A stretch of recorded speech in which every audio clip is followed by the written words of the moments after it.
There was a time when everyone knew her name. A smile that lit up the screen. A face you would never forget.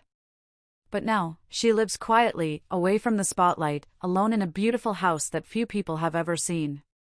What happened to Elisabeth Shue? Where did she go after all that fame?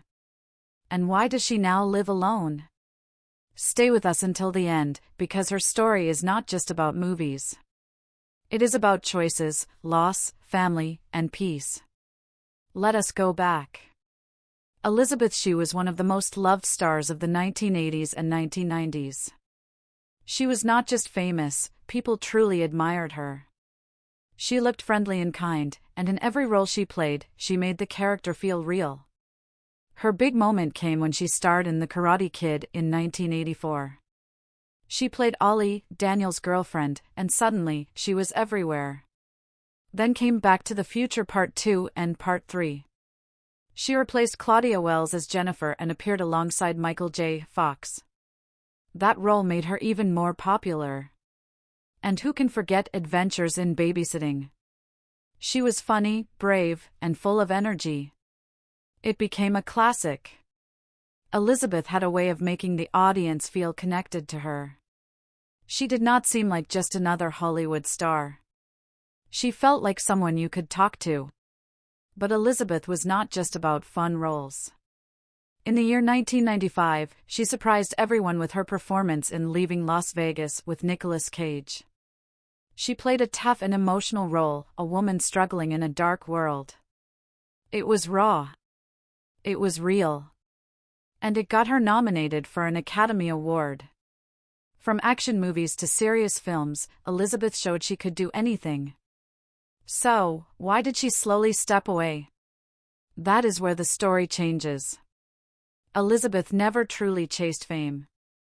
Even when she was a star, she cared more about real life than being in the news. Behind the scenes, she was dealing with deep sadness.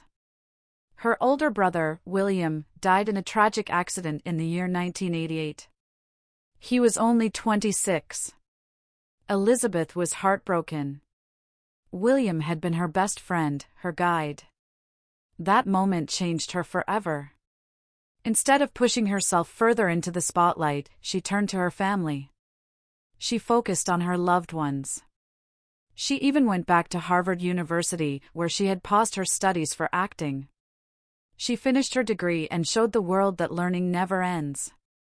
Later, she married director Davis Guggenheim, and they had 3 children. For Elisabeth, this became her new world, her home, her children, her peace. Now, Elisabeth lives in a quiet, beautiful mansion. It is large, but not loud. It is full of light, memories, and space to think. Some might wonder, why live alone in such a big place? But Elisabeth is not sad. She enjoys her time. Her children are grown, her husband often works away, and she finds peace in being on her own. She reads, writes, gardens, and sometimes takes small roles in shows or films, like when she appeared in The Boys and Cobra Kai. Fans were thrilled to see her again. Her return in Cobra Kai felt like a visit from an old friend. She played Ollie again, and it was like no time had passed. People cheered. Not just because they missed her, but because they were happy to see that she was doing well. Elisabeth Shue may not be in big movies anymore, but that is her choice. She traded fame for a quiet life. A life where she can remember her brother, raise her children, and enjoy every small moment. She is not chasing headlines. She is not trying to be everywhere. And maybe, that is what makes her so special. Some people believe that fame is everything.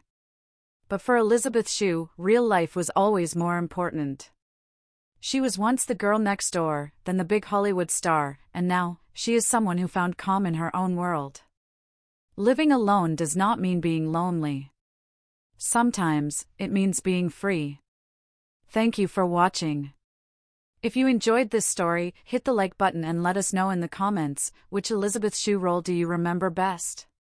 Do not forget to subscribe for more stories like this, where the stars shine in ways we often forget to notice.